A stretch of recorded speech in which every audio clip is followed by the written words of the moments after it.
FocusHipHop.com, biznitch. What is up, YouTube? My name would be OG Nick Marsh. This is Focus Hip Hop, and today I have a special guest, the one and only mashup god, Relix the UnderGod. How are you doing today? Oh man, doing beautiful, my man. How you doing? I'm doing really great. Thank you for joining me today. Thank you for having me. So, I first became familiar with your music like around the time that I first started getting into hip hop. I remember I would just go on DatPiff, and there was a mixtape that it was called Yellow Starships, and it was a Wiz Khalifa tape, and I thought it was official at first because like I was kind of I didn't really know what I was doing as a hip hop listener, so I just like clicked on random stuff, and I was like, whoa, this is fire. These beats are crazy, and I've never heard these verses before. Um, and it was just like really well made. So I believe that was that like what really blew you up? Well, it was so funny. It it basically like when all that was happening in the background, man, Nick, I had no idea. Hmm. So what I was doing was, I was making mashups and stuff like that, and I would put them out on YouTube. Or there was another this is an old ass site, bro. It's called SoundClick. They might still be up. I can't remember.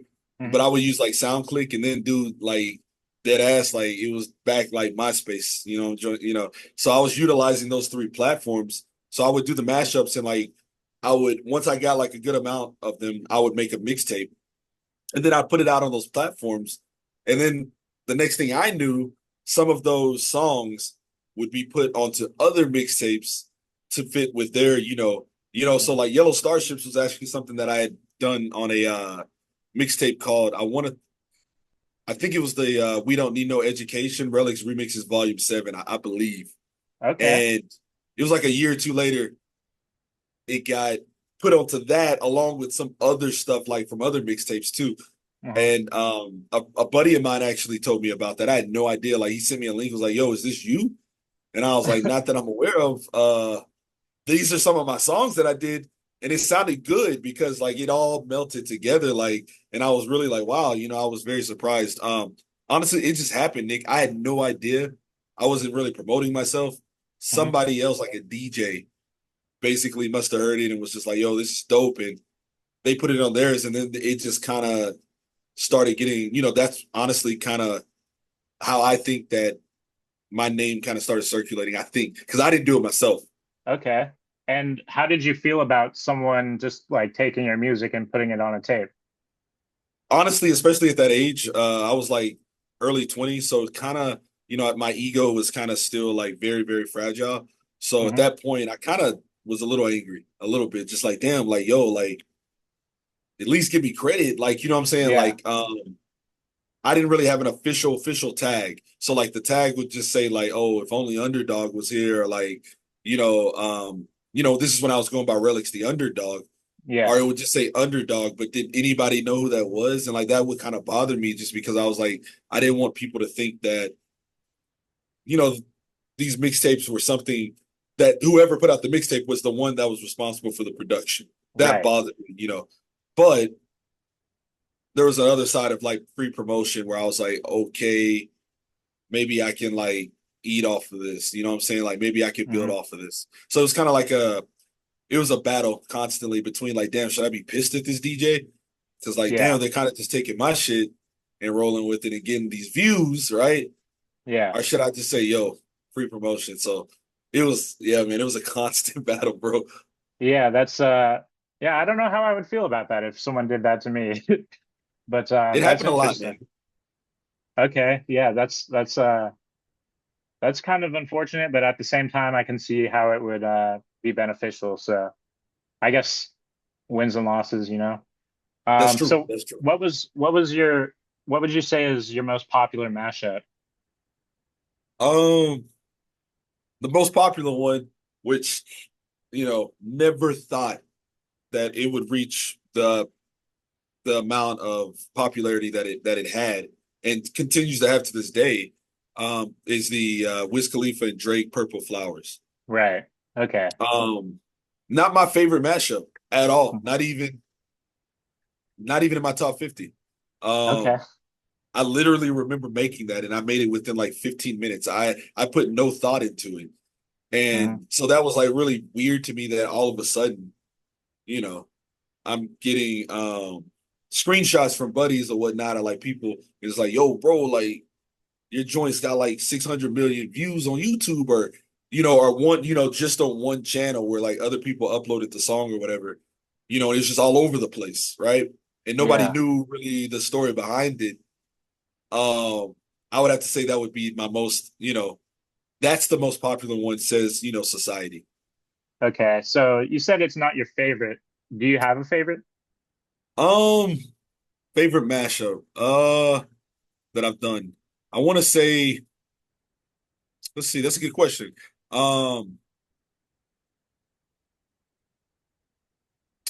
so I can't I get these volumes mixed up, but I think it Mhm. was yeah, I think it was volume 7, Relix remixes. We don't need no education. There's a song, a mashup that I did, and it had Big Sean, Rick Ross, and Rick Ross on it, yeah. Called Bad News. For Bad news. some Okay. reason, that's the one I feel All right. I'll check that out is, after yeah. this interview. You I might, haven't hopefully heard you that can one. still find it. It's Yeah, it's yeah. I had a lot of fun making that one. I actually remember kind of like sitting down in the lab on that one, and like it took much longer than 15 minutes. It took me like 2 days to get it all like the way that I wanted it. Hmm. And it was very, believe me, it was a very complex sample to chop up. It took me a while to get it perfected. Okay. Um, that would be probably the one that I would say, in my opinion, is one of the best, just because of the amount of work I put into it. So how long had you been making mashups and instrumentals before like you really started getting all this attention on your mashups and stuff? I would say, so the first mashup I did, I actually can remember this like it was yesterday. It was in 2006. That was the Hmm. very first one I did. And what even turned me on to mashups was one of my best friends that I grew up with. He basically, we used to always send each other songs that we liked, like if we discovered new stuff. Like, and at that point, Jeezy was doing his thing, what I'm saying, really heavy or whatnot, and Gucci Mane too. But I knew more about Jeezy, our young Jeezy. And my friend sent me this song called Halloween Massacre. We'll never forget Hmm. it. And it was by Young Jeezy, right? Um, I thought it was brand new because I had never heard it. So when I listened to it, I was like, hold on a second. I've heard this verse, but I've never heard this beat. Right. And as a DJ slash producer, that's kind of where my attention will go. And it was like the hardest beat I'd ever heard in my life, Hmm. mixed with one of the best, or one of Jeezy's best verses. And I was like, yo, this is the way hip hop needs to be. Like this shit is uncut. It's like raw. What I'm saying? This beat is bonkers. Like it's bananas. Like, but I was like, I know the verse has already been used on something. Like, what the fuck? Like, what is this? Right. So then that's when I found out like there's somebody who does what I know now as mashups. Hmm. So, it was a producer like myself who had fire beats, but he just um, you know, he didn't want to work with just one rapper. Yeah. He probably wouldn't work with anybody he could. So he put somebody that he liked on his beat. Mhm. And I ran with that, man. The first mix or the first mashup I made was called and I don't think you'll be able to find this, but I have it. It was called Rubber Gloves and Blue Magic. It is Young Jeezy. It was the first one I Okay. ever made. That was back in 2007. So that would have been Nice. that's when the whole mashup stuff started. Okay, cool. Um, so when did you go from the underdog to the undergod? So that happened at like a weird point. Like, man, I had like a went through like a really bad breakup with I was with like my ex. I was with her for a long time, almost a decade, and we ended up splitting. And this was around 2015. And I'd say like right before that, I was still making mashups. I was still kind of doing music, but it was tapering off a little bit. I kind of Hmm. started thinking like, yo, I got these degrees and stuff. Like, I went to school. Maybe I need to like grow up, right? And like, like get a house and get married and like have kids, and I was thinking all this stuff. So I kind of stopped making music. And then it kind of just, honestly, it just stopped for about a year. Hmm. After my breakup, it was a hard breakup. So I started feeling more emotions, stuff that I had never felt before. And it actually was something that I found that, I could pour out into my music, but I didn't feel like Relix the Underdog was who I was anymore. I didn't feel like it was appropriate. I actually had the thought of like, you know what, like I'm calling myself the underdog. That's not very flattering. Yeah. And, I didn't want to change it up too much. So I was like, why don't I just switch it up a little bit, kind of have this other persona come in and, just switch it up and, turn it around and just call myself under God instead. Similar, it shouldn't be too much of a deviation, except for it's a huge deviation from dog to God. Right. So it was kind of very supposed to be symbolic, but that happened around 2015. And it was honestly because I decided at that point to stop making mashups and Hmm. to start concentrating on making instrumental albums. Okay, cool. Yeah, so I listened to a few of the projects that you've released over the years, mostly the stuff that came out this year, but I also went back to the original Oil EP, which came Oh out yeah, in yeah, yeah. 2019. And then I listened to the sequel to Oil, which came out this year. So what is it about those instrumentals that you felt were like, okay, this is Oil Part Two, instead of just like a different name, you know?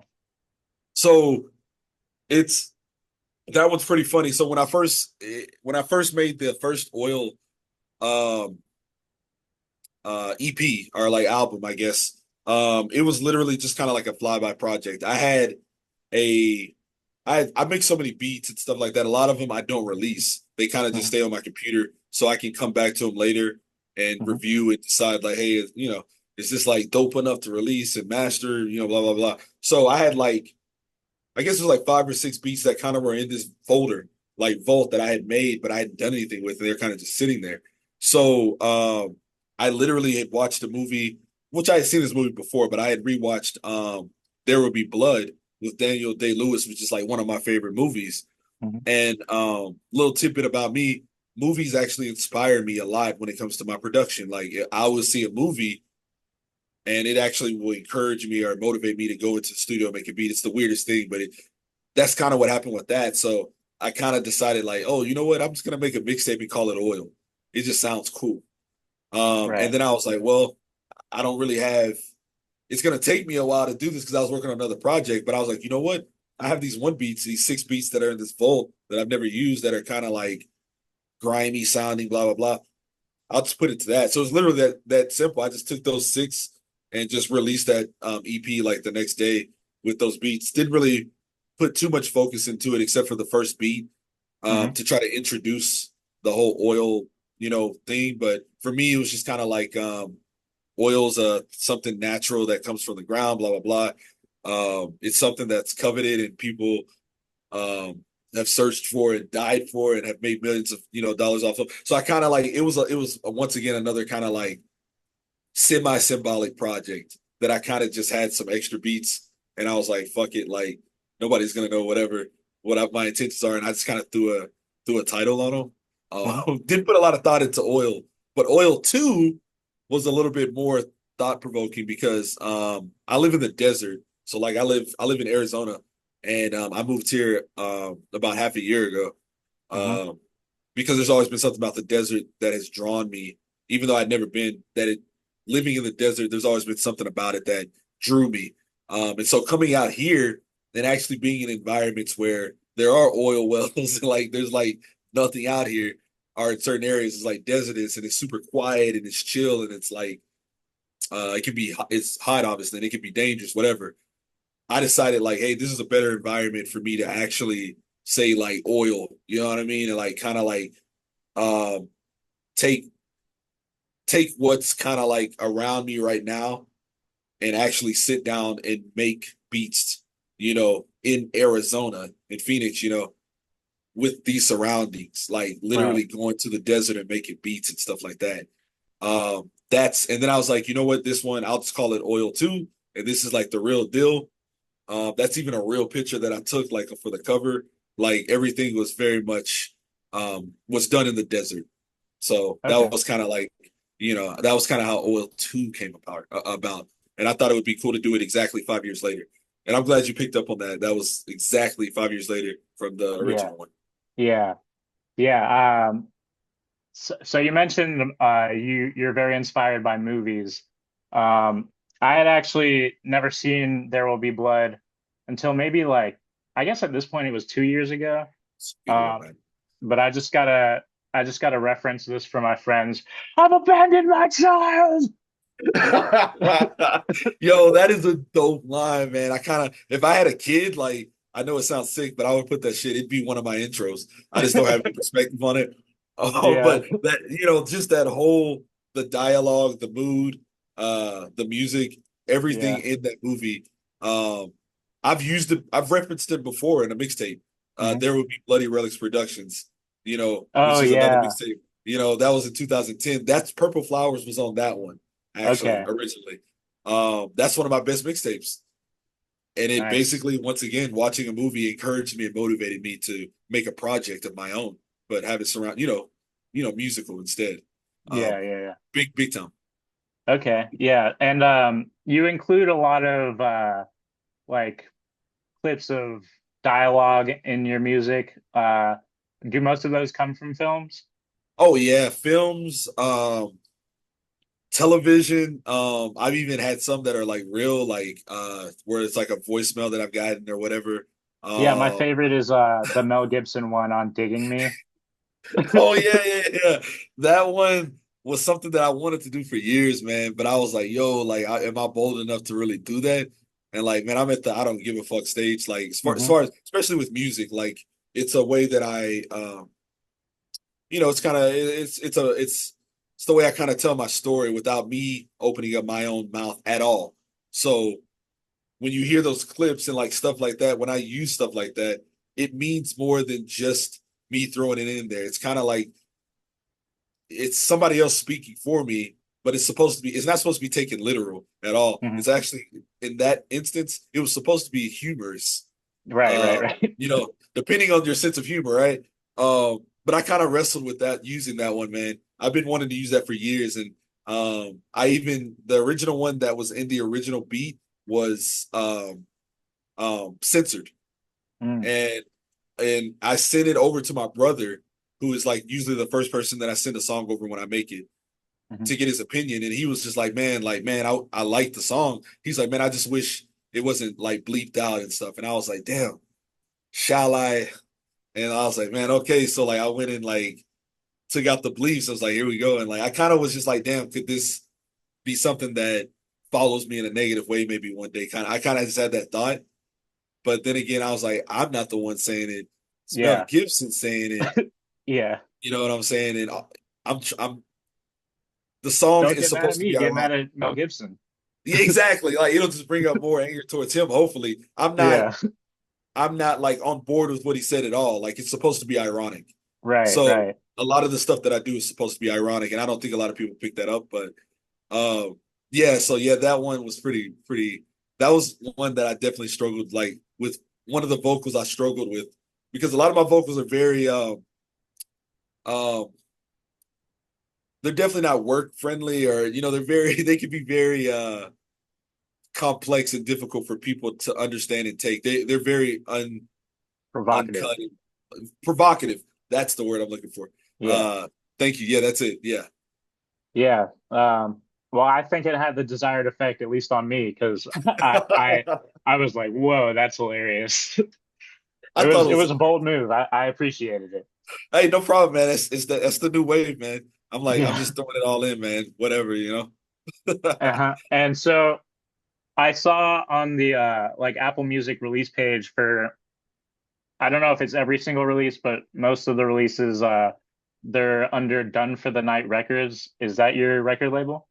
Yes, yes. I actually um off of the Purple Flowers song actually when that was popping, well it's, when it was really doing its thing back in like 2010, 2011, I was able to get a little bit more attention obviously. So I was doing like shows and kind of like DJing again, and it became pretty financially good for, a couple of, or more than a couple of months, like 3 or 4 months, when I was in Miami, and I was able to save up enough money to finally have my own record company. So Mhm. that was basically what I supported into.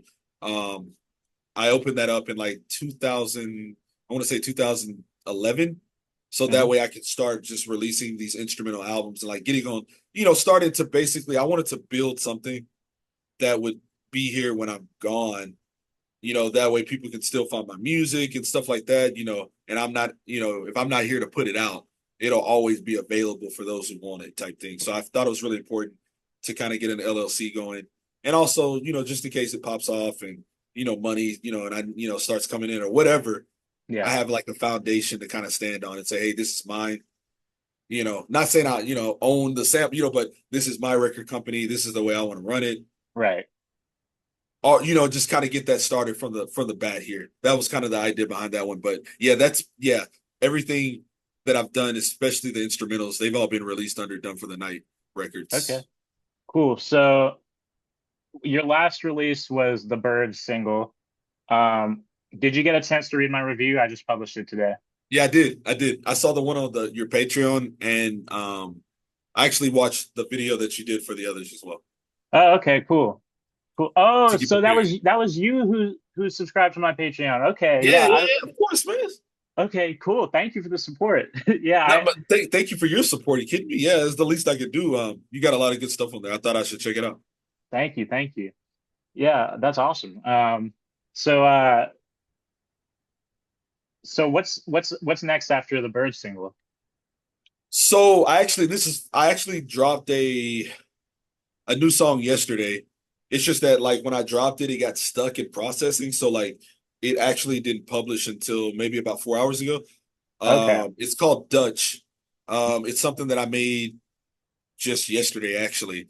Um, I'm actually working on a new album. I plan to have, I'm gonna try to do about, it's gonna be more than 15 beats on this one, definitely. And I want this one to be a little bit more polished. Okay. So it's, but I'm working on an album right now. It's called Stendhal Syndrome, um, which is something that I discovered not too long ago. And basically what that is it's a theory. It's not scientifically proven because it's hard to kind of quantify it, but it's Hmm. a theory that when somebody sees a piece of art work or something like that, or in this case, here's a piece of music that's so beautiful to them or whatever, that's so like encompassing, they actually have a physical reaction, like whether it be crying, fainting, like vomiting, getting like they have a physical like reaction to it. Right. And I decided like this whole time that I've been doing music, I had those type of reactions, man, I've had those type of reactions to music before. And that was kind of one of the things that I've come to learn that I think that I'm trying to bring to the table, um, for my listeners, is I want them to have a physical reaction. I want them to understand that this is not just a beat. It Yeah. literally isn't. It's supposed there are little tidbits and clues within every production that I make that that are supposed to point towards, honestly, a little bit of myself, my Hmm. story.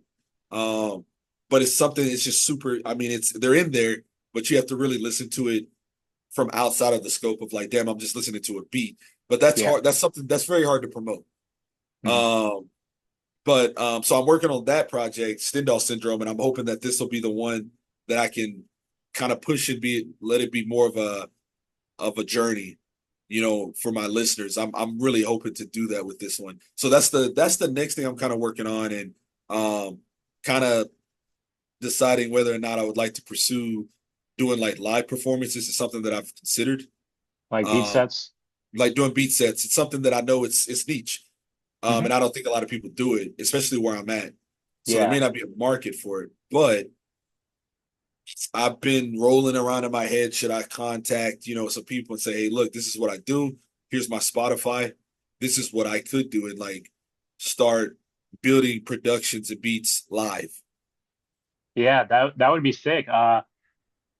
So I'm in Greensboro, North Carolina, so I'm kind of far away, but there would Okay. definitely be a market for that here Oh because hell yeah.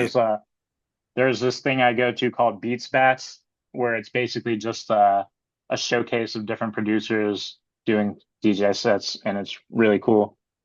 Oh, Yeah. that's literally what I've done one of those before when I lived in Nashville. I went to Hmm. it's called a beat battle, like two of those. Yeah, Um, and it was fair, but it was more it's like competition, like bass, super like there was a ton of producers, so it was very it was so many of us. It was hard to kind of, but it was a lot of fun, man. And I heard a lot of good beats. I met a lot of people at that time and was able to network. It was just hmm. something that unfortunately didn't continue past those two. It just kind of stopped. And ever I since then, see. I haven't been in that environment. But I would love to get back to that. That's exactly what I want to do. Exactly that. Yeah, yeah, I think you should go for it because well, I don't For know what, sure. yeah, like you said, I don't know what the market is in Arizona, but I think people would dig it. I I I think so too. I think they're out there. I just got to find them. I'm super new to the city, and I haven't broken into any musical anything here. Like I haven't, nobody even knows that I do music here. You know what I mean? Hmm. Um, it was different when I lived in Miami and also when I lived in Philly. I was more even the time that I spent in the United Kingdom, I was definitely more musically. That was kind of my job. You know, Hmm. I have a day job now. So it's not something that I do to really make money. Yeah, I read your Spotify bio, and it said you're Scottish American. Yeah, a lot of people don't know that. I was actually born in Scotland. So I have, I guess, dual citizenship or whatever. Okay, But spent a majority of my life here in America. okay. Um, but I've gone back tons of times. Uh, you know, and I plan to go back, find, like when I'm like in my 60s or 70s or Hmm. whatever, I would definitely just go back and stay. That's kind of my Hmm. vibe, honestly, when it comes down to it at the end of the day. I But see. I'm here, I'm Americanized now, so it's a Yeah. little easier for me to operate here. But eventually but my music it does its thing over there. It's just a different, it's, of course, people in America don't know about that. Like, a lot of my music is internationally in the weirdest places, bro. Like when I'm looking at my insights and stats and I'm seeing where I'm getting plays at, it's just like, how the hell, you know, do they even Yeah. hear? And it's in the most interesting places, bro. Like, just like, like the most dangerous cities in Mexico and stuff, and like Rio, Brazil. I'm like, yo, these like they listen to my music to get pumped up to do the thing. I don't know, but just like the craziest places, bro, like Russia, like my Hmm. joints like spinning up there, and I was like, wow, okay. North Vietnam, no, or North Korea, no, it was Yeah. actually South Korea, but Uh-huh. it's just interesting, kind of like what has happened with honestly nothing, Nick. Like with no intentions or anything, like just kind of doing it, not any trajectory or anything really. Well, hey, I mean, it's that good, so I get it. It it's I guess it is, man. Yeah, I know I don't have a well, this is another thing I don't really know. It's once again it's very hard to quantify. I don't really Hmm. know my fan base because they don't know exactly who I am. They've heard my music, but they don't know who it is. They don't know the art form of like mashups or even the art form of just making instrumentals. It's only Hmm. true people, like true music lovers and musicians like ourselves, who kind of like dig a little deeper, right? And say like, Yeah. man, okay, what is the story behind that? But it doesn't happen very often. It's a very small group of people. But when you look at the bigger picture, there's a lot of people who listen to my music. They just don't know what they're listening to. They have no idea. It's just Right. like more like background for them, you know. So it's hard to kind of put together like who are my listeners. I really don't know, to be honest. It kind of is very random. Yeah, so we talked a little bit on Instagram about how uh you had kind of like a mysterious persona before, and now you're trying to, I guess, be less mysterious, more open about uh your music and stuff. Um So what would you say was there like a reason for you wanting to be more like behind the scenes before? Yeah, man. And it's kind of like it was something that took me a while to kind of figure out, honestly. Or maybe I knew it and just didn't want to admit it. But it was honestly, in my opinion, I didn't feel that I was good enough. I didn't feel that what I did was special enough, unique enough for me to really be out there promoting myself or like running around like, hey, I'm Relix the UnderGod, like this is what I do.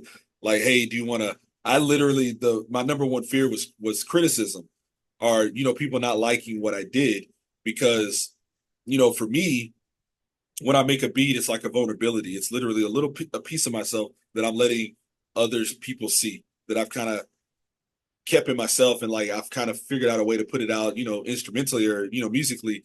And so like if somebody doesn't like it, I used to take that as them attacking me. So Mhm. like I kind of felt like the less known that I was, or the less, or if I kept it like mysterious and just drop a bunch of shit, under the weirdest moniker I can find and like just have the most obscure like references to who I am, who I might be, the most obscure pictures of myself, like with X's on my face or whatever, or wearing a Mhm. mask. I thought that might work for me and be Yeah. something that would be able to separate my lives. That way, if I wanted to go and be a professor at Princeton or something like that, that wouldn't be overshadowed or have complications because of my music. Because my music is provocative. It's not Yeah. family friendly, really. Um, and I just didn't want those worlds to mix just in case I succeeded at that. But the older that I've gotten, it's kind of been one of those things like, look, the criticism's going to come. Everybody's not going to like everything about my music, and Mhm. that's totally fine. They just won't listen to it. But I am able to reach people who do want to listen to it and who are looking for that sound, and it's something that they've been wanting, and kind of like preserving that sound. Because I Right. don't really like the new state of hip hop. I don't. In rap, I'm not really into it as much. Mhm. And I want to have, I would love to be a part of one of those people who has something that, people like yourself who, when they were 11, 12, 13, were listening to, had no idea who the fuck the guy was, but they were listening to something and it was something that they liked to be able to revisit that, decades later, and, have some type of nostalgic situation. I can live with that. That's kind of like the thing that drives me at this point, honestly. Mhm. So you say you're not really into the new direction of like modern hip hop. Uh what would you say is like your favorite era? My favorite era would be that's a very question. I would say 90s, like probably I'd say like 90s rap and hip hop. Okay. Um for me, everything probably before 2000. I Okay. feel like I remember like during 2000 things started getting very popish, very like materialistic, very Yeah. much like, like this is what I have, this is how much money, blah blah blah. Commercialized. Commercialized. There we go. There we go. Yeah. And I don't know if people know this. Some people who know me very well know this, but um 3 6 Mafia is my biggest influence. I can see When it that. comes Yeah. to, yeah, uh, if it wasn't for DJ Paul and Juicy J, like me hearing their music, there would be no Relix the Underdog or UnderGod. Mhm. Uh, they are a huge influence. I can't even put it into words how big of an influence they've been. But that was something that the type of production that they had, I felt it started getting more commercialized during the 2000s because more people started hearing about them and listening to them. And so, in order to reach a wider audience, they kind of started doing some things that I was like, damn it, just kind of was, I was like, damn, that's not the sound I like. But I like that early 90s up until like 98, 99, like Mobb Deep, you know what I'm saying? Like that grimy, hip hop and Mhm. Memphis rap mixed in with a little bit of Atlanta, like Outkast, Mhm. Goody Mob. These are just some influences of people who have kind of influenced me, like in the background. Um, Up until that point, I'd say the '90s. I grew up in the '90s, and that was kind of like when everything kind of came to view for me. and it was Yeah. based off of that era. So I would say that'd probably be my favorite. Okay. I was expecting you to say the blog era just because of like what I'm familiar with from your mashups. That so that's funny. You have a good point, man. On that too. I did what I had to do to reach. So I knew that I needed to evolve, Yeah. a little bit, right? So it was kind of difficult for me, honestly, too. I kind of was like, damn, I don't really want to dive into, you know, this genre. Honestly, trap, honestly, is pretty new for me. I Hmm. started off like drum and bass, and then I did like horrorcore, and and then I kind of jumped into more of the trap, like club type stuff, and I kind of did it because I saw that's where we were going, Hmm. and I didn't want to stay relevant. So that was during the blog era. But then I started kind of feeling it, like, okay, because I was able to do it. I was able to Yeah. make those type of beats. So I was like, okay. And people liked them. So I was like, all right, all right. And I figured out a way to make it my own, kind of like not as popish, obviously, still grimy, heavy bass, you know, kind of have a little bit of a downtoned sound to it, but Hmm. also something that you could definitely listen to while you're working out or, driving or replay value, all that good stuff. So that became more of a thing during the blog era because I was able to see people's opinions on my music too. Right, right, Um, right. so because I would go to these YouTube videos where they didn't know, my name's nowhere in it. It would say something like, for instance, like Lil Wayne featuring Kid Cudi, The Outcome. That was one of the mashups I did, Hmm. but it didn't have my name attached to it. And so that was a good thing. So I would just read the comments, see people's opinions and kind of like what they were saying. Is like, okay, it looks like even those people who don't like mashups, Yeah. they could always appreciate the beat at least. So I was like, Yeah, okay, yeah, I'm yeah. on to something. So I kind of just stuck it. I kind of just like, okay. And I evolved a little bit, Hmm. to the to that era. So that makes sense that you would, definitely make that that you would see that because it's kind of true, actually. Yeah. But it would look that way. But actually it'd be the 90s. Okay, cool. Yeah. I don't know if I have a favorite era yet. I'm still excited about music coming out. Just not like the stuff that gets a lot of attention, I guess. I'm in the same boat with you on that. That's kind of the ones that are getting the most attention, like I'm not really on board with a lot of it. Some of it's okay, but I'm falling behind, man. I guess I'm just getting old, but like all these new artists that are coming out, it's kind of hard. I am not able to really keep up with them as much in their Mhm. work. I find myself listening to, you know, the 2000, the old stuff, the 80s stuff in the 80s, 90s, Yeah. kind of going back towards that. But I respect the new generation and what they're doing, and they're very good at it. They're very good with promoting themselves in social media. It's something that I was like 10 years behind. You know, had I had done what I did back in 2010, now be a totally different story. But so I definitely I respect what they're doing and the tools that they use, and it's some good stuff, some good talent, but not all of it speaks to me. Yeah. Yeah, I get that. Yeah, I'd say it's the same for me, at least with the mainstream. But yeah, so that's pretty much every question I had. I want to thank you again for letting me have this conversation. No problem, man. Thank you for the music. I'm a fan. I have been Appreciate that, bro. ever since I first heard Yellow Starships, and That's crazy. I'm glad I I'm glad I I'm glad I rediscovered your music because this was a really cool conversation to have. Man, I am so thank you for having me on, man. I'm flattered, trust me, by all of this. It's never something that I expected. And once again, I told you like it wasn't ever a trajectory that I ever saw ever kind of like coming or anything like that. So I am so glad that you rediscovered me.